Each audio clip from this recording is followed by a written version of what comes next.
বাবার প্রয়োজনে যদি ডাক দেয় আচরণ ভালো করে না। এখন বুঝি ডাক দেওয়া সবাই মাত্র আইলাম কাছ থেকে অবস্থা বলো না, কিন্তু বিবি যদি ডাক দেয় তখন কিন্তু রাগ করে না। বিবি সাহেব ডাক দিলে মনে হয় জিব্রাইলে ডাক দিছে। কান লাগায় গিয়ে শুনে। এই মানুষগুলো বিবি ভক্ত। বিবি ভক্ত হইলে অসুবিধা আছে ভাই, বিবি ভক্ত হইলে অসুবিধা। আল্লাহর পয়গম্বর বলেন বিবির এত ভক্ত হইও না যাতে মা বাবা সন্তুষ্ট হইয়া যায়। মাথা পিতার প্রতি ihsanপূর্ণ ব্যবহার করবা। ইউসুফ আলাইহিস সালামের ভাইয়েরা যেই মাত্র তারা বাড়িতে আসছেন, ভাবিরা বলতেছেন কিছু কথা আছে, গোপন কিছু কথা।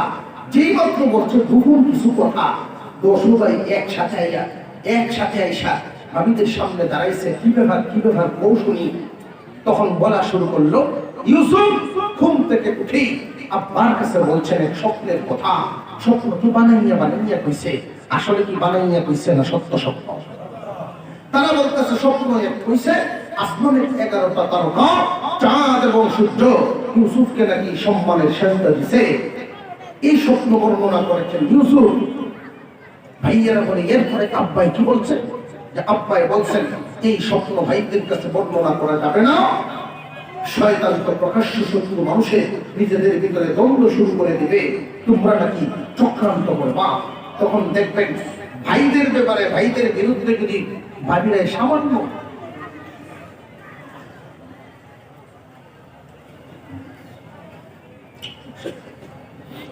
ভাইদের বিরুদ্ধে যদি সামান্য একটু সুযোগ পায়, ভাবিরা এর সাথে আরেকটু কিছু এড করতে সুবিধা পায়। আরেকটু জোরে কর। ভাই ভাবি ওদের সমস্যা। মহিলাদের মধ্যে অনেক মহিলা এমন আছেন মার ভূমিকা রাখতে পারে, আবার মহিলাদের মধ্যে এমন মহিলা আছে যে সংসারটারে একবারে এলোমেলো লাগাই দিতে পারে। ইউসুফ আলাইহিস সালামের ভাইয়েরা যখন আসলেন, বর্ণনা শুরু করে দিলেন, তোমার বাবা এই কথা বলছে, ইউসুফকে নাকি তোমার 12 ভাইয়ের মধ্যে ইউসুফরে আল্লাহ নির্বাচন করবেন এবং তার উপরে সকল নিয়ামত দিবেন, তার উসিলায় তোমরা নিয়ামত পাইবা। 10 ভাই কেপসে, হ্যাঁ আমরা আগের পক্ষের সন্তান, নিয়ামত পাইবে তো আমরা হইতাম। অনেক দেখবেন অনেক পীর দুনিয়ার থেকে বিদায় হয়। যেমন ধরেন এই যে বর্তমানে গেল দেওয়ানবাগি, আছে না নাই? এরকম অনেক পীর দুনিয়ার থেকে বিদায় হয়ে যায়। সন্তানটা পরে এই পীরের গতির উপরে টানাটানি শুরু করে দেয়। কে হইবে এই গতির নিশি? কে হবে এই সম্মানের অধিকারী? ও ভাই, সম্মানের অধিকারী, ইলমের অধিকারী, এই লাইনের মর্যাদা পিতায় সন্তানকে দিতে পারে না, সন্তানে অর্জন করে নিতে হয়। আমি এক মুরিদকে জিজ্ঞাসা করছিলাম, তুমি আগের পীরের মুরিদ ছিলা বুঝলাম, এখন তো আগের পীর নাই, আগের পীরের কাছে গিয়ে নাচানাচি গাওয়াগাওয়ি করতা, পীর তো মারা গেছে, এখন মাজারে গিয়ে নাচো, ছেলের কাছে গিয়ে এই আগের কাম করো। কই হুজুর বুঝবেন না এগুলো আপনারা? আমরা বুঝতাম না, এত কঠিন কোরআন শরীফ বুঝছে এই মাঝে মাঝে, আমরা এটা বুঝতাম না। কই হুজুর দেখেন, আমি একটা কথা জিজ্ঞাসা করি, বাবায় যদি সম্পদ রেখে যায় 1 কোটি টাকা, তাহলে বাবার ইন্তেকালের পরে এই মালের মালিককে ছেলে এইভাবে পাইছে, উত্তরাধিকার সূত্রে বাবার বিরাজিটা ছেলে পাইছে। আমি তাকে জিজ্ঞাসা করলাম, মনে করুন আপনার বিবি সন্তান সম্ভবা, ডাক্তার বলেছেন অবশ্যই সিজার লাগবে, ডাক্তারের সিরিয়ালও দিয়ে রাখছেন, ডাক্তারও ঠিক করা আছে আগামীকাল সকাল 10টায় সিজার হবে। এখন রাত্রেই ডাক্তার সাহেব মারা গেলেন। যেই ডাক্তার মারা গেলেন, পরের দিন সকালবেলায় আপনার বিবির তো সিজার লাগবে। এখন তার বাসার সামনে গিয়ে যদি বলেন যে হ্যাঁ আমি আমার বিবি নিয়ে আসছি, ডাক্তার মারা গেছে, তো কি হয়েছে, যুগাল যন্ত্র তো আর কবরে নিয়ে গেছে না, ছেলেও যেহেতু আছে, তো ডাক্তারের ছেলেরে দিয়ে আপনার বিবি সিজার করাইবেন। হুজুর মাথা কি খারাপ হয়েছে না? অত ডাক্তারি পড়তে হবে, এরপরে ডাক্তার হবে। বিরানি অর্জন করাটা আল্লাহর কাছ থেকে নিজে কামাই করতে হবে, বাপে দিলেই হবে না। মুসলমান ইমানদার ভাইরা আমার, 10 ভাইয়ের মধ্যে প্রতিহিংসার আগুন জ্বলে গেল। পয়গম্বর ছিলেন ইব্রাহিম আলাইহিস সালাম, ওনার পরে পয়গম্বর হলেন ইসহাক আলাইহিস সালাম, তারপরে পয়গম্বর হলেন ইয়াকুব আলাইহিস সালাম। ওনার পরে এই সম্মানের আসন কে নেবেন? এই সম্মান আল্লাহ কাকে দিবেন? আল্লাহ যাকে ইচ্ছা তাকে দিবেন নাকি নিজেরা চাইলে হইব? 10 ভাইয়ের মধ্যে টানাটানি শুরু হয়ে গেল যে না না, ইউসুফকে নির্বাচন করবেন, এটা হয় না। আমার আব্বা ইউসুফকে বেশি আদর করেন, আদর বেশি করতেছেন, এটা আর মেনে নেওয়া যায় না, আর সহ্য হয় না। ইউসুফ এবং তার ভাই বিনিয়ামিন তারা দুজনকেই আমাদের তুলনায় বেশি আদর করেন, অথচ আব্বা ভুল পথে আছেন। ভুল পথে কেন জানেননি? ভুল পথে আছে এই কারণেই তারা কথা বলল, নাহনু উসবাতুন, আমরা হলাম শক্তিশালী একটা দল। আব্বাই যদি ধর্মীয় কাজ করেন তবু শক্তির দরকার, আমরা হলাম শক্তিশালী দল, পরিবার চালানোর জন্য আমরা শক্তিশালী দল। অথচ আব্বা ইউসুফরে আদর বেশি করেন আমরা তুলনায়, আর সহ্য করা যায় না। এই ইউসুফের এই অবস্থাটা আমরা মেনে নিতে পারি না। মক্কার মানুষগুলো ইউসুফ আলাইহিস সালামের ঘটনা শুনতে চাইছেন। আল্লাহ পাক রব্বুল আলামিন ঘটনা তো নাযিল করলেন, এই কথাটাও বলে দিলেন, লাকাদ কানা ফি ইউসুফ ওয়া ইখওয়াতিহি আয়াতুল লিসাইলিন। নিশ্চয়ই নিশ্চয়ই ইউসুফ এবং তার ভাইদের ঘটনার মধ্যে জিজ্ঞাসুদের যারা জিজ্ঞাসা করিয়াছে তাদের জন্য শিক্ষা রহিয়াছে। যারা জানতে আসছে, মক্কার মানুষ জানতে আসছে, তাদের জন্য মহান শিক্ষা রহিয়াছে। মক্কার কিছু কিছু মানুষ বলতো, নবী হিসেবে আল্লাহ মুহাম্মদকে কেন কবুল করলো? তার চাইতে পয়সাওয়ালা লোক, তার চাইতে শক্তিওয়ালা লোক তো মক্কায় আরো আছে। আল্লাহ যে পছন্দ করছেন শক্তি দেখা না চরিত্র দেখে, নীতি আদর্শ যোগ্যতা দেখে মহান আল্লাহ পাক নির্বাচন করেছেন। এইভাবে ইউসুফের ভাইয়েরাও সিদ্ধান্ত নিল। তারা মনে মনে ভাবতেছে, আমরা তো শক্তি বেশি, তাহলে ইউসুফকে আল্লাহ কেন কবুল করবে, আমাদের থেকে কেন কবুল করবেন না? সুতরাং ইউসুফকে আর বাবার সামনে রাখা যাবে না। তারা বলাবলি শুরু করে দিল, ইউসুফকে আর মাফ করা যাবে না। ইয ক্বালু লা ইউসুফু ওয়া আখুহু আহাব্বু ইলা আবিনা মিন্না ওয়া নাহনু উসবা ইন্না আবানা লাফি যালালিম মুবিন। আব্বা ভুলের মধ্যে আছেন, প্রকাশ্য ভুলের মধ্যে আছেন আব্বাজান। আমরা 10 জনের প্রতি এই 2 ভাইয়ের, আমরা 10 জনের চাইতে 2 ভাইয়ের প্রতি মায়া মহব্বত বেশি। আব্বা ভুল করতেছেন, সুতরাং এটা মানিয়ে নেওয়া যায় না, মানিয়ে নেওয়া যায় না। তখন শয়তান তাদেরকে ধোঁকা দেওয়া শুরু করে দিল। কি ধোঁকা দিল শয়তান? শয়তান তাদেরকে প্ররোচনা দেয়, উকতুলু ইউসুফ, ইউসুফকে মেরে ফেলা হোক, ইউসুফকে মেরে ফেলো, তাহলেই দেখবে সব শেষ হয়ে যাবে, আদর যত্নের ভাগাভাগি কিছু আর থাকবে না। ইউসুফকে মেরে ফেলো, উকতুলু ইউসুফ আও ইতরাহুহু আরদা, অথবা দেশান্তর করিয়া দাও। যদি তোমার বাবার সামনে ইউসুফ আর না থাকে, তখন অবস্থাটা হবে ইয়াখলু লাকুম ওয়াজহু আবিকুম ওয়া তাকুনু মিন বাদিহি কওমান সালিহিন। আমার আব্বার সামনে, আমাদের বাবার সামনে যদি ইউসুফ না থাকে, তাহলে যদি মারিয়া ফেলি অথবা দেশান্তর করিয়া দেই, কোন জায়গায় ফেলিয়া দিয়ে আসি, তখন তো আব্বার সামনে আমরা ছাড়া আর কোনো গতি থাকবে না। তখন পিতার কাছে আমরাই প্রিয় পাত্র হয়ে উঠবো। আর এই যে অপরাধ করব, অপরাধ করার পরে তওবা করে ভালো মানুষ হয়ে যাইব। জান্নে শুনে অপরাধ। কোন মানুষকে যদি জিজ্ঞাসা করেন সুদ কেন খাও, কয় হুজুর এখন ওয়াজ করেন না, 2-4 বছর খাই নাই, এরপরে তওবা করে ভালো হয়ে যাইব। আসলে নাই, মাইক বন্ধ হয়ে গেছে মনে হয়, সাউন্ডটা লক্ষ্য করেন। মানুষের মধ্যে অনেক মানুষ এমন আছে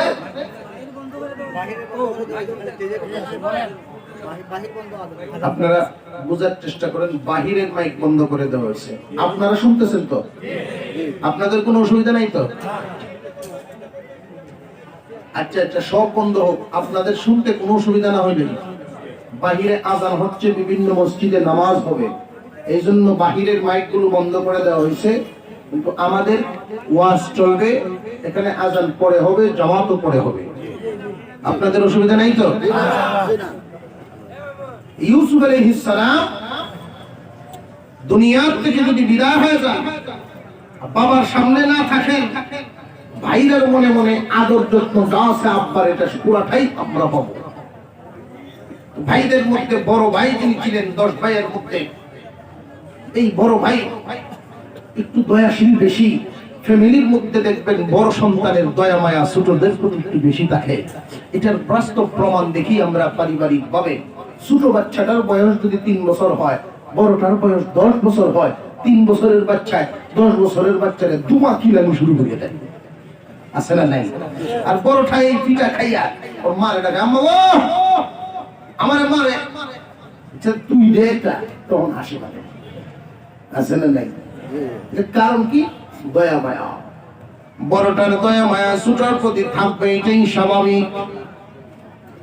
ইউসুফ আলাইহিস সালামের যেই 10 ভাই, 10 ভাইয়ের মধ্যে সবার বড়জন তিনি বলেন, না না, হত্যা করার পক্ষে আমি নই। ইউসুফকে মেরে ফেলবা যেমনই হোক, যদিও সৎ ভাই, কিন্তু আমার বাবার সন্তান তো, হত্যা করার পক্ষে আমি নই, হত্যা করতে পারবা না। যদি তুই আমরার সাথে না থাকস তাহলে তোরেও কিন্তু ইউসুফের দশা করবো। এখন তো বড় ভাইও করছে বেকায়দায়। বড় ভাই বলেন, আমি তো তোদের দলের সাথে আছি, কিন্তু মারার পক্ষে আমি নই। বাবার আদর পাওয়াই হলো আমাদের উদ্দেশ্য। তাকে দেশান্তর করে দেই, একটা কাজ করি, এমন জায়গায় ফেলে দেই যেন ইউসুফ জীবনেও আর কোনোদিন আমাদের বাড়িতে আসতে না পারে, জীবনেও আব্বার সামনে আসতে পারবে না। মারা তো ঠিক হবে না, আমাদের শরীয়তে মানুষ মারাটা বড় গুনার কাজ। মারবো না, দেশান্তর করে দেই, কোন একটা কুয়ার ভিতরে নিয়ে ফেলাইয়া দিব। কুয়ার ভিতরে ফেলাইয়া দিলে প্রতীক দল যদি আসেন সেখান থেকে উঠাইবে, যেই দেশের মানুষগুলো তারে উঠাবে সেই দেশে নিয়ে যাবে, জীবনে আর কোনোদিন ইউসুফ বাড়িতে আসতে পারবে না। তারা মোটামুটি ভাবে এই কথার মধ্যেই সিদ্ধান্ত নিল, ঠিক আছে বড় ভাই যা বলছেন আমরা তাই করব, জীবনেও যাতে বাড়িতে না আসতে পারে এই চিন্তাটাই আমরাও করব। কিন্তু এখন সমস্যা হলো, আব্বা তো ইউসুফকে চোখের আড়াল করেন না, হাতছাড়া করেন না। বাবার কাছ থেকে ইউসুফকে কেমনে নেওয়া? 13 বছর বয়স হয়ে গেল ইউসুফের। আব্বা যেদিকেই যায় ইউসুফের সাথে সাথে রাখেন, হাতছাড়া করেন না। এখন তাকে হাতছাড়া কেমনে করানো যায়? 10 ভাই মিলিয়া একসাথে যখন তারা গেল ইউসুফ আলাইহিস সালামের কাছে, ইউসুফ আলাইহিস সালামের ব্যাপারে বাবার কাছে গিয়া বলার জন্য, দরখাস্ত করার জন্য। রাতের বেলায় এশার নামাজ পড়ে যখন ইয়াকুব আলাইহিস সালাম বসে আছেন, ইউসুফ পাশে আছে, এমনি 10 ভাই একসাথে গিয়া ইয়াকুব আলাইহিস সালামের সামনে বলা শুরু করে দিল, ক্বালু ইয়া আবানা, হে আমাদের আব্বাজান, মা লাকা লা তা'মান্না আলা ইউসুফ, ইউসুফের ব্যাপারে কি আপনি আমাদের উপরে ভরসা করেন না? আপনি আমাদেরকে বিশ্বাস করেন না? ইউসুফের ব্যাপারে আপনি আমাদের ব্যাপারে সন্দেহ পোষণ করেন, আমাদেরকে আপনি বিশ্বাস করেন না, পছন্দ করেন না যে ইউসুফ আমাদের সাথে চলাফেরা করুক, ইউসুফ আমাদের সাথে ঘোরাফেরা করুক, আমরা যা করি ইউসুফ তা শিখুক, আপনি কি এটা চান না? অর্থাৎ মনে হয় আপনি বোধহয় আমাদেরকে বিশ্বাস করেন না। ওয়া ইন্না লাহু লানাসিহুন, অথচ আমরা 10 ভাই সবাই ইউসুফের শুভাকাঙ্ক্ষী। গো আব্বা, ও আব্বা জান, আমরা সবাই ইউসুফের শুভাকাঙ্ক্ষী, আমরা ইউসুফের ভালো চাই, খারাপ চাই না। আমরা চাই ইউসুফ আমাদের দেখে দিকে কাজগুলো শিখো, বাহিরের ঘোরাফেরা করিয়া বাহিরের আবহাওয়াটা সম্পর্কে কিছু ধারণা করো এবং সামাজিক অবস্থাটাও দেখো। আমরা যেইখানে কাজকর্ম করি গো আব্বা, ওইখানের অবস্থাটা অনেক সুন্দর, বিশাল খোলামেলা মাঠ, ফল ফ্রুটের বাগান, সেখানে দৌড়াদৌড়ি করতে পারবে, স্বাস্থ্যের জন্য ভালো হবে, ফল ফ্রুট খাইতে পারবে, পরিবেশ বড় সুন্দর আছে আব্বা, আমাদের সাথে দিন সার মনটাও ভালো হয়ে যাবে। আমরা 10 ভাই মিলিয়া আমাদের ছোট আদরের ভাইটারে, এত সুন্দর ভাই, এই ভাইয়ের দেখাশোনা করবো আব্বা। আর সিলহু মানা গদা, আগামীকাল আপনি আমাদের সাথে ইউসুফরে দিয়া দেন। يرتع ويلعب وإنا له لحافظون। ওইখানে সে দৌড়াদৌড়ি করতে পারবে, মনের আনন্দে ঘোরাফেরা করবে, ইচ্ছা মতো ফল ফ্রুট খাইতে পারবে, মনটা তার ভালো হবে। বহুদিন যাবত ইউসুফ তো শুধু ঘরে ঘরেই সময় কাটায়, ঘরের ভিতরেই থাকে, আপনার সাথেই থাকে, বাহিরের কোনো খোঁজখবর সম্পর্কে তার ধারণা নাই। আমরা 10 ভাই মিলিয়া দেখাশোনা করবো, চিন্তার কোনো কারণ নাই। বাবার কাছে যখন দরখাস্ত করলো, ইয়াকুব আলাইহিস সালাম তখন যেই জবাবটা দিয়েছিলেন, তিনি বলেন ক্বালা ইন্নী লা ইয়াহযুনুনি আন তাযহাবু বিহি ওয়া আখাফু আন ইয়াকুলাহু الذئب ওয়া আনতুম আনহু গাফিলুন। ইয়াকুব আলাইহিস সালাম কথা বললেন দুইটা। এক নম্বর কথা হলো, 4 বছর বয়সে তার আম্মা যখন দুনিয়া থেকে বিদায় হয়, এরপর থেকে ইউসুফরে আমি নিজের হাতে গোসল করাই, নিজের হাতে খানা খাওয়াই, একসাথে নিয়ে ঘুমাই, একসাথে জাগি, কোন জায়গায় গেলে ওর সাথে করে নিয়ে যাই, আমার হাত ছাড়া করি না। যেই সন্তানটা সব সময় মার কাছে থাকে, হঠাৎ করে যদি বাবার সাথেও কোথাও যায়, তবু মার চিন্তা লাগে। মনে করেন বাবাই যদি মার কাছ থেকে সন্তানকে নিয়ে চুল কাটার জন্য সেলুনে যায়, 1 ঘন্টার কথা বলে গেল, যদি 2 ঘন্টা কোনো কারণে হইয়া যায়, তখনই মার পেরেশানি বাড়িয়া যায়, কখন আসবে কখন আসবে। অথচ গিয়েছে কি শত্রুর সাথে না বাবার সাথে? যদিও বাবার সাথে গিয়েছে, তবু মার চিন্তা আছে না নাই? ইয়াকুব আলাইহিস সালাম বলেন, বাবারা, আমার চিন্তা হয় ইউসুফরে হাতছাড়া করা, চোখের আড়াল করাটা আমার চিন্তা হয়, আমার ভয়ও হয়। কিসের ভয়? তোমরা যে এখানে কাজকর্ম করার জন্য যাও, ওই এলাকাটা হলো বাঘের উপদ্রব। যদি তোমাদের অমনোযোগের কারণে আমার এই কলিজার টুকরা ইউসুফরে বাঘে খাইয়া লায়। 1 নম্বর কথা হলো, আমার চোখের আড়াল হলেই চিন্তা বাড়িয়া যায়, পেরেশানি বাড়িয়া যায়। 2 নম্বর, আমার ভয় লাগে যদি বাঘে খাইয়া ফেলে। তোমরা যদি অমনোযোগী হইয়া যাও, তখন তারা বলেছিল, ক্বালু লা ইন আকালাহু যিবু ওয়া নাহনু উসবাতুন ইন্না ইযাল লাখাসিরুন। আব্বা কি বলেন? আপনি কি আমাদের সম্পর্কে জানেন না? ও আব্বা জান, আমরা না শক্তিশালী একটা দল, 10 ভাই, আর এক ভাইয়ের শক্তি সম্পর্কে তো আপনি জানেন। আপনি পিতা, আমরা হইলাম সন্তান। তাফসীরের কিতাবের মধ্যে উল্লেখ করা হয়েছে, ইয়াকুব আলাইহিস সালামের ভাইয়েরা এত শক্তিশালী, এক একজন এক একটা বাঘের সাথে মাইল করতে পারে। সুবহানাল্লাহ। নবীর পুত্র তারা এক একজন বাঘের সাথে মাইল করতে পারে। আমরা একটা শক্তিশালী টিম, আমাদেরকে দেখে বুঝি বাঘে খায় রাইব আমাদের কলিজার টুকরা ভাইটারে। আমরা থইয়া যদি বাঘে খায় ফেলে, আমরা থাকতে না থাকতে তো সমান কথা হই। আব্বা আপনি চিন্তাই করবেন না। বাবা অত চিন্তায় পড়ে গেলেন। যাদের ইনকামে সংসার চলে, যারা আমার পিছনে হাল ধরেছে, তাদের কথাও তো মানা লাগে। আর তারা বলতেছে আদরের সুরে, ইয়াকুব নবী তো বুঝতে পারেন নাই তাদের ভিতরে যে শয়তানি। পরের দিন সকাল বেলায় টাইম দেওয়া হলো, মনে করেন সকাল 10টায়। তোমরা একসাথে 10 ভাই আসবা, তোমাদের হাতে ইউসুফকে দিয়ে দিব। যেই মাত্র 10 ভাই আসবে, এর আগে 10 ভাই এসে বাহিরে অপেক্ষা করতেছেন। ইয়াকুব আলাইহিস সালাম ইউসুফকে নিয়ে ঘরের ভিতরে গেলেন। ও বাবা ইউসুফ, জীবনের প্রথম, এই জীবনের প্রথম তুমি আমার হাত ছাড়া হইয়া ভাইদের সাথে কাজের উদ্দেশ্যে বাহির হইতেছো। ভাইরা যেখানে কাজকর্ম করবে সেইখানে তুমি যাচ্ছ, কাজকর্ম দেখবা, পরিবেশ দেখবা, শিখবা। জীবনের প্রথম যাইতেছো। দেখবেন কোন বাবাই যদি সন্তানের জন্য গালিগালাজও করে যে তুই কোনো কাজে লাগাস না, লেখাপড়া করছস, কাজকর্ম করস না, যতই গালিগালাজ করুক, হঠাৎ করে যখন ভিসা ইসা করে বিদেশ চলে যাবে, বাবাই যখন ছেলেকে বিদায় দেয় চোখের পানি রাখতে পারে না।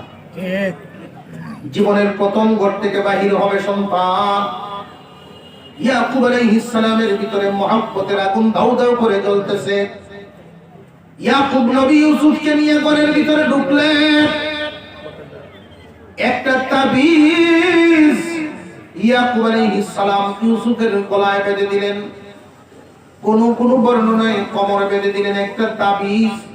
ওই তাবিজটা আমি আমার বাবার কাছ থেকে পাইছিলাম ইউসুফ, আমার আব্বা আমাকে দিয়েছিলেন, না এটা তোমারে দিলাম, বরকতের একটা তাবিজ। এই বরকতের তাবিজের উসিলায় আল্লাহ তোমাকে হেফাজত করবেন। এক নাম তাবিজটা দিয়ে দিলেন। 2 নাম্বার, ইউসুফ বাহির তো হচ্ছ তোমার ভাইদের সাথে, সব সময় তুমি আজ থেকেই মনে রাখবা, সারা জীবন ভর এই কথাটা মনে রাখবা, যখনই কোনো সমস্যার সম্মুখীন হইয়া যাও মহান আল্লাহকে স্মরণ করবা। কারণ দুনিয়ার সব মানুষ সবাইকে বলতে পারে, আল্লাহ তার বান্দা বলেন না। সবাই সবার বিপক্ষে যাইতে পারে, কিন্তু আল্লাহ তার বান্দার বিপক্ষে যান না। বান্দাকে আল্লাহ সব সময় হেফাজতে রাখেন। খুব ভালো করে বুঝবেন, একজন পিতা তার সন্তানকে ঘর থেকে বাহির করার সময় কি উপদেশ দেওয়া লাগে, ওইটাও এইখানে আল্লাহ পাক বুঝায় দিয়ে দিলেন। আমরা তো এমন ভাবে সন্তানকে বিদায় দেই, টাকায় যদি পাঠাই তখন বলিয়া দিই নে আমার মোবাইল নাম্বার, এরপরে কোনো সমস্যা যদি হয় তোর খালার বাসা আছে ওইখানে যাইছে, তোর চাচাতো ভাই আছে তারে ফোন দিস। কিন্তু এই কথা বলিয়া দেই না যে আল্লাহর উপরে ভরসা রাখো। পিতা হিসাবে সন্তানকে সবসময় আল্লাহর নসিহত, আল্লাহকে চিনায় দেওয়া, ইসলামী নসিহত তারে দেওয়া, তার মনটাকে সুন্দর করে আল্লাহমুখী করিয়া দেওয়া। ইয়াকুব আলাইহিস সালাম ইউসুফ আলাইহিস সালামকে বুঝাইয়া দিলেন, বাবা যতই সমস্যার সম্মুখীন হও না কেন আল্লাহ বলিও না। তারা যখন রওনা দিলে 10 ভাই বাবার সামনে এত মহব্বত দেখাইলো, এত মিল মহব্বত দেখাইছে। ইউসুফ আলাইহিস সালাম এক ভাই কান দিয়ে তুলে লয়, আরেক ভাই কই আমার কাছে দে, সে কান লয়, আরেক ভাই কই দে আমার কাছে, আমি একটু কুলো লই, কপালে চুমা দে, আদর করে। বাবা খুব খুশি হইছে, আমার কলিজার টুকরা ইউসুফ রে। তারা 10 ভাই তো দেখা যায় ভালো আদরই করতেছে। আচ্ছা যাও, আল্লাহর হাওলা করে বিদায় করলেন। যতক্ষণ দেখা যায় পিতা কিন্তু পিছনের দিকে তাকায়া থাকে। ইউসুফ আলাইহিস সালামকে বিদায় করলেন ইয়াকুব আলাইহিস সালাম। ইয়াকুব আলাইহিস সালাম বিদায় করে আবার এই কথাও জানায় দিলেন, ইউসুফ যাও, সুন্দর মতে ফিরে আসো বাবা। তুমি আসার আগ পর্যন্ত তোমার চিন্তায় আমার চোখের পানি বন্ধ হবে না। পিতার কান্না, ইউসুফ আলাইহিস সালাম নিজের হাতে পিতার চোখের পানি মুছে দিলেন, এরপরও তো বন্ধ হয় না। আসলেই তো বন্ধ হয় নাই। যখন হারায় গেলেন ইয়াকুব আলাইহিস সালাম কাঁদতে কাঁদতে তো চোখের পানি শেষ হয়ে চোখ সাদা হয়ে বন্ধ হয়ে গেছিলেন। এই ইউসুফ তুমি আসার আগ পর্যন্ত কিন্তু আমার চক্ষু ঠান্ডা হবে না। সন্তানে অনেক বেশ কম আছে। মা বাবার সন্তানদের মধ্যে সবাই তো আদরের সমানের, কিন্তু এমন সন্তানও আছে যেই সন্তান মারা গেলে জীবনেও বাবায় কোনোদিন তার ব্যথা ভুলতে পারে না। হয়তো কেউ জিজ্ঞাসা করে, দাদাজি বা চাচাজি আপনার তো ছেলে আরো 6 জন আছে, একজনের ইন্তেকাল হয়েছে, তার ব্যাপারে আপনি বুড়া হয়ে গেছেন, এখনো কেন বলেন? কারণ কি? বাবা গো, এই জন্য বলি বলি তো এমনি না, বলি এই কারণে এই 6 জনে যা হইতো আমার একজনে এর চাইতে বেশি হইতো। কেমন আছে না নাই? কেমন আছে? আসান তো শেষ হয়ে যাবে। أشهد أن لا إله إلا الله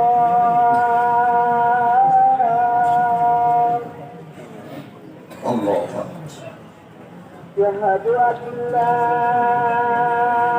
إله إلا الله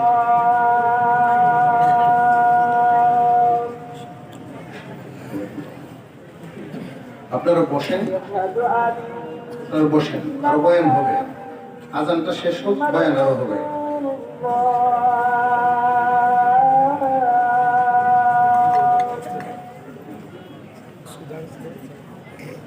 أشهد أن محمدا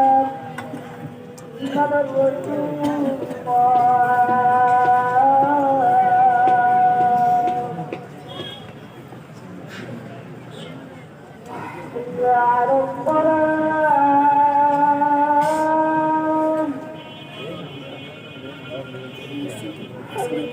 على الصلاة حي على এখানে আজান হবে।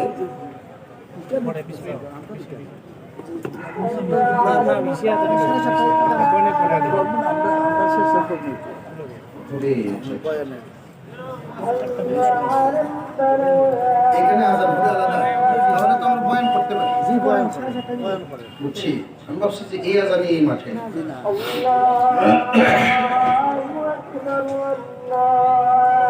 ইউসুফ আলাইহিস সালামের ভাইয়েরা একসাথে নিয়ে রওনা দিলেন। তারাও দেখতেছেন বাবা তাকায় আছে, কথা বুঝতেছেন আপনারা? আর ইউসুফ আলাইহিস সালাম যখনই ঘাড় ঘুরায় তাকান ইয়াকুব আলাইহিস সালামের দিকে, তিনি আঙ্গুলটা উপরের দিকে উঠান, বাবা মনে রাখবা, মুসিবতটা মনে রাখবা, এক আল্লাহর উপরে ভরসা রাখবা। যাইতে যাইতে যখন ইউসুফ আলাইহিস সালাম আর তার ভাইয়েরা চোখের আড়াল হয়ে গেলেন, একটা পাহাড়ের আড়ালে ঢুকে গেলেন। আর যখন দেখা যায় না, পিতা দেখতেছেন না, ইয়াকুব নবী তো নির্ভয়ে আছেন, নিশ্চিন্তে আছেন, কিন্তু এর পরেও মায়া মহব্বতে চোখের পানি ঝরে। কিছুক্ষণ দূরে যখন গেলেন, দূরে গিয়াই তাদের বাপ পরিবর্তন হয়ে গেল। 10 ভাই যেই আদর নিয়েছিলেন, এত আদর একজন কুলে লয়, একজন কাঁধে উঠায়, কিন্তু এই আদর মুহূর্তের ভিতরেই পাল্টে গেল। এক একজনের চেহারা হিংস্র বাঘের মতো বাপ ধরলো, ঢিল মেরে জমিনে ফেলায় দেয়। একজনের লাথি মারে, আরেকজন থাপড় মারে। ইউসুফ আলাইহিস সালাম 13 বছরের মানুষ, আল্লাহর একজন পয়গম্বর, যিনি এত সম্মানী, বাবার আদরের সন্তান, জীবনে ফুলের টোকাটা পর্যন্ত তার গায়ে লাগে নাই। এত পিঠা যখন তার উপরে শুরু হয়ে গেল, তিনি দৌড়াইয়া এক ভাইয়ের সামনে গিয়ে হাজির হয়ে বাইরে যখন দাঁড়ায় করেন, ভাই মেজু ভাই আমার কেন মারে, তুমি আমার একটু হেফাজত করো। না না, ওই ভাইও নিরাপদ নয়, সেও মার দিয়া বিদায় দেয়। এইভাবে যখন 10 ভাই, কারোর কাছে কোনো আশ্রয়ের ব্যবস্থা নাই, তখন ইউসুফ আলাইহিস সালামের মনে হয়ে গেল, তখনই মনে হয়ে গেল আমার আল্লাহ ছাড়া কোনো গতি নাই। আল্লাহু আকবার বলে চিৎকার মারলেন। এমনি মেজু ভাইটা গলার মধ্যে আইসা টিপা মারছে। টিপা যখন মারছে, বড় ভাইয়া ধমক দিয়া বলে, স্যার দমে মারা যাবে না, আগের থেকেই আমাদের ওয়াদা, দমে মারা যাবে না, করতে যদি কিছুই হয় তাহলে কুয়ার ভিতরে ফেলায়া দেন।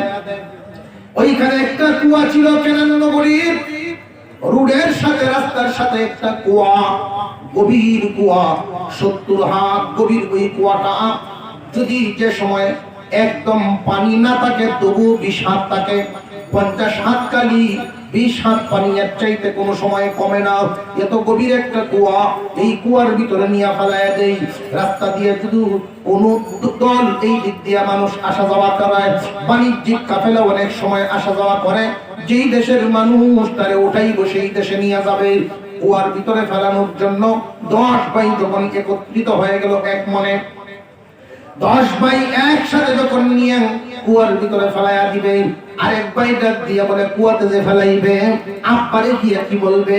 আব্বার কাছে গিয়া তো কিছু একটা বলতে হবে, যে বাবার কাছে যদি গিয়া বলি মিথ্যা কথা বললে এমন ভাবে সাজায়া বলতে হবে যেন আব্বাই বুঝে এবং বিশ্বাস করে।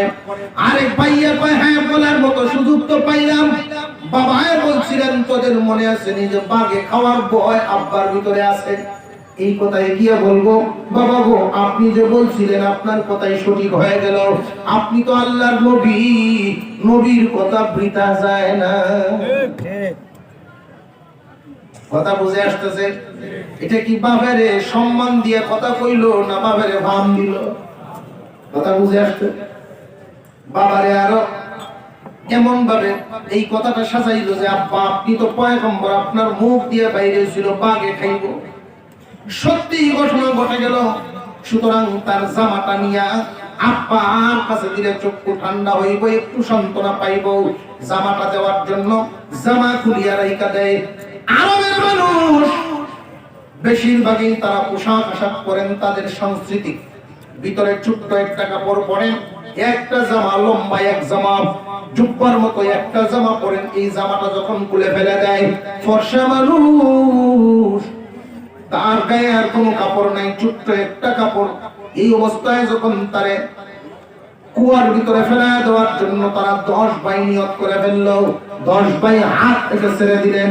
তখন ইউসুফ আলাইহিস সালাম ডাক দিলেন আল্লাহ। ইয়াকুব আলাইহিস সালাম যে বলেছিলেন তুমি আল্লাহকে স্মরণ করবা মহা বিপদের সম্মুখীন হইয়া, দুনিয়ার সবাই তোমাকে ছাড়তে পারে, আল্লাহ তার বান্দা ছাড়েন না।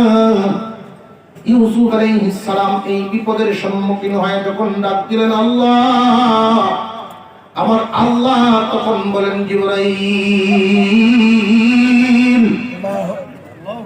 সম্মানীর পুত্র সম্মানী, সম্মানীর পুত্র সম্মানী, করিম ইবনু করিম ইবনু করিম ইবনু করিম, করিম ইবনু করিম ইবনু করিম ইবনু করিম, ইউসুফ ইবনু ইয়াকুব ইবনু ইসহাক ইবনু ইব্রাহিম। সম্মানীর পুত্র সম্মানী, সম্মানীর পুত্র সম্মানী। ইব্রাহিম আলাইহিস সালাম সম্মানী, তার সন্তান ইসহাক আলাইহিস সালাম সম্মানী, তার সন্তান ইয়াকুব আলাইহিস সালাম সম্মানী, এবার তার সন্তান ইউসুফ আলাইহিস সালাম সম্মানী। এই সম্মানী মানুষটাকে অসম্মান করে যারা কুয়ার ভিতরে ফেলাইয়া দিল, তাদের লক্ষ্য উদ্দেশ্য আমি সঠিক হইতে দিব না। জিবরাইল তারে তুমি গিয়া পানিতে লাগবার আগে ধরিয়া ফেলো। জিবরাইল আলাইহিস সালাম তখন ছিলেন সিদরাতুল মুনতাহা।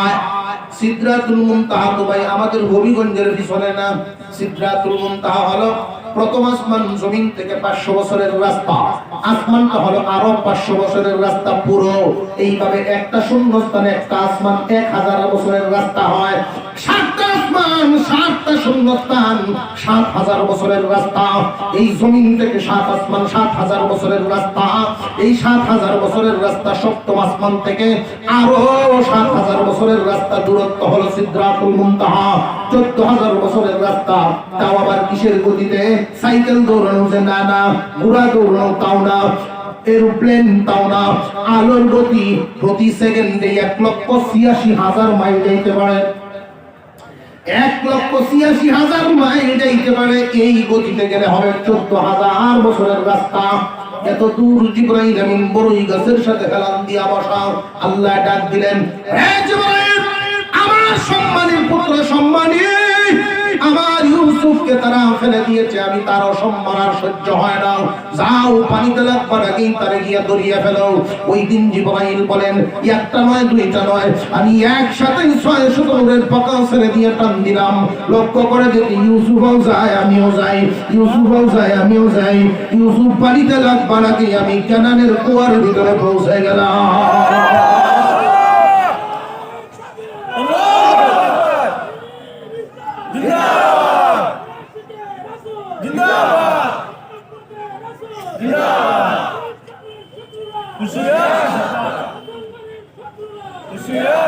মুসলমান ভাইরা আমার, আল্লাহ পাক রব্বুল আলামিন জানায় দিলেন, হে জিবরাইল, আমার সম্মানের পুত্র সম্মানের গায়ে কাপড় নেই, তার জামা পরায় দাও। জিবরাইল আলাইহিস সালাম বলেন, এই মুহূর্তে জামা পাবো কোথায়? জান্নাত থেকে আনবো নাকি? জানা জান্নাতি জামা এখানে হাজির আছে। জান্নাতি জামা কোথায়? জিবরাইল আলাইহিস সালাম আল্লাহ জানায় দিলেন, তাকায় দেখো, তার কোমরের মধ্যে একটা তাবিজ আছে। এই তাবিজটার ভিতরে তুমি টান দাও, একটা জামা আছে তাবিজের ভিতরে। এই তাবিজের ভিতরে জামা কোথায় থেকে আসলো? মুফাসসিরিনে কেরাম বর্ণনা করেন, যেই দিন ইব্রাহিম আলাইহিস সালামকে নমরুদের আগুনের মধ্যে ফেলা হয়, ওই দিনও তার গায়ের কাপড় খুলে ফেলা হয়েছিল। আল্লাহ পাক রব্বুল আলামিন জান্নাতি পোশাক ওই দিন আগুনের ভিতরে পড়াইছিলেন। আগুন থেকে বাহির হয়ে ইব্রাহিম আলাইহিস সালাম বলেছিলেন, আল্লাহ, এই জামা নিয়ে যাও, যেন জান্নাত থেকে যা বাহির হয় আর ঢুকানোর দরকার নেই, বরকতের জন্য রেখে দাও। এই জামার বৈশিষ্ট্য হলো ছোটও করা যায়, বড়ও করা যায়। টান দিলে ছোট হয়, আবার টান দিলে বড়ও হয়। ছোট বানাইয়া তাবিজ বানাইয়া বরকতের জন্য রেখে দেওয়া হয়েছিল। ইব্রাহিম আলাইহিস সালাম তার সন্তান ইসহাক আলাইহিস সালামকে এই বরকতের তাবিজ দিয়েছিলেন। ইসহাক আলাইহিস সালাম এই বরকতের তাবিজটা ইয়াকুব আলাইহিস সালামকে দিয়েছিলেন। ইয়াকুব আলাইহিস সালাম কিছুক্ষণ আগেই তো ইউসুফ আলাইহিস সালামের কোমরে বেঁধে দিলেন। রে জিবরাইল, টান দাও, এই জামাটা টান দিয়ে ইউসুফকে পরাইয়া তার একটা অভয় বাণী শুনায় দাও। চিন্তার কোনো কারণ নাই, ভাবনার কোনো কারণ নাই। 10 ভাইয়ের মারের কারণে তার ভিতরে ভয় ঢুকে গেছে, ভিতরে ভয় আসার কারণে তর করে কাঁপতেছে। তারে তুমি অভয় বাণী শুনায় দাও, আমি আল্লাহর পক্ষ থেকে অভয় বাণী শুনায় দাও। জিবরাইল আমিন তখন অভয় বাণী শোনায় দিলেন। আল্লাহ পাক বলিয়া দিলেন, এই বাণীটা শোনায় দাও, ওয়া আউহাইনা ইলাইহি লাতুনাব্বিআন্নাহুম বিআমরিহিম হাযা ওয়া হুম লা ইয়াশউরুন। ও ইউসুফ, আজকে তারা তোমাকে এই অপমান অপদস্থ করে, লাঞ্ছিত করে, কুয়ার ভিতরে নিক্ষেপ করে দিল। এমন একটা দিন আসবে যেই দিন তারা ভিক্ষুকের বেশে তোমার সামনে হাজির হবে। তুমি বর্ণনা করবে, তুমি ঠিকই চিনবে, কিন্তু ওরা তোমাকে চিনবে না। আল্লাহ তোমাকে এমন একটা স্থান, মর্যাদার স্থানে আদিষ্ট করবেন, এমন একটা স্থানে তোমাদেরকে আল্লাহ তোমাকে উঠায় দিবেন। তারা তোমার সামনে ভিক্ষুকের সামনে বেশে হাজির হবে। তুমি তাদেরকে চিনবে, বর্ণনা করবে, কিন্তু তারা তোমাকে চিনবে না। অভয় বাণী পাইলেন, 3 দিন সেখানে থাকবেন। ওই দিক দিয়ার ঘটনা হলো ইউসুফ আলাইহিস সালামের ওই যে 10টা ভাই, এই 10 ভাই তারা জামাটা নিয়া মিথ্যা রক্ত মাখাইয়া রাতের বেলায় বাবার সামনে যখন হাজির হয়, ইয়াকুব আলাইহিস সালাম তাকায় আছে। কলিজার টুকরা ইউসুফ তাদের সাথে গিয়েছে, রাস্তার দিকে তাকায় আছে। গোনা শুরু করলে দেখা যায় 10 পুত্র আছে আর 1 পুত্র নাই। কিরে, 10 জন আছে আর 1 জন নাই কেন? 10 জন যখন সামনে হাজির হয়, বাবার সামনে গিয়ে ওরা কাঁদিয়া কাঁদিয়া মিথ্যা কান্নার ভাব, চোখের পানি, মিথ্যা পানি নিয়ে বাবার সামনে হাজির হয়। ওয়াজাউ আবাহুম ইশাআন ইয়াবকুন, কান্না কান্না অবস্থায় গিয়ে বাবার সামনে হাজির হয়। কাঁদিয়ে কাঁদিয়ে তারা বর্ণনা করে, ক্বালু ইয়া আবানা ইন্না যাহাবনা নাস্তাবিকু ওয়া তারাকনা ইউসুফা ইনদা মাতাইনা ফাআকালাহু الذئب وما أنت بمؤمن لنا ولو كنا صادقين। আব্বাজান, আমরা দৌড় প্রতিযোগিতায় গিয়েছিলাম 10 ভাই। আমাদের যে মাল সামান ছিল, এই মাল সামানের কাছে ইউসুফরা রাইখে গেছিলাম। আব্বা গো, দৌড় প্রতিযোগিতা যখন হয় তখন সবাই তো সামনের দিকে যায়, দৌড় দিয়ে সামনের দিকে যায়। মালগুলোর কাছে ইউসুফরে যখন রাখিয়া গেলাম, তখন একটা বাঘে আমার ভাই কলিজার টুকরা ভাইরে কায়া লাইছে। আব্বা, যদিও আমরা সত্যবাদী, আপনি তো বিশ্বাস করবেন না আমাদের কথা, যদিও আমরা সত্য কথা বলতেছি। এই দেখুন প্রমাণ, ইউসুফ আলাইহিস সালামের জামাটা তখন তার সামনে তুলে ধরা হলো।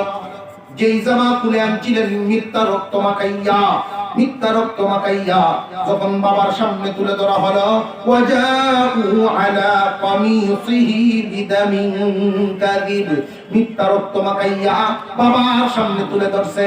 বাবার সামনে যখন তুলে ধরছে, বাবা তো পয়গম্বর, তিনি কি বোকা না বুদ্ধিমান? জেনে রাখবেন,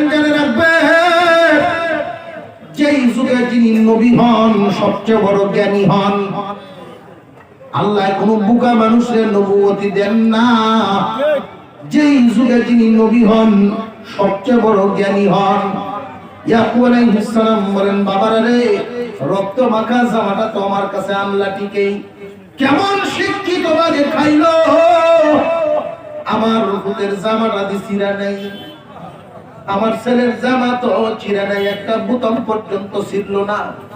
আমার পুত্রে বাইর করলো কেমনে রে ছেলেরা, কেমন শিক্ষিত ভাবে খাইলো, এমনি 10 ভাইয়ের ভিতরে এমনি চিপা মারছে, করলামটা কি?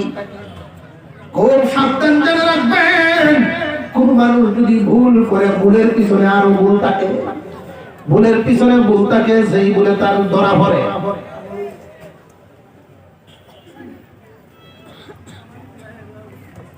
আলহামদুলিল্লাহ, ইউসুফ আলাইহিস সালামের ভাইরা বাবার সামনে ধরা পড়ে গেলেন। মুঠামুঠি ধরা পড়ছেন, দর দিকে দৌড় শুরু করে দিছে।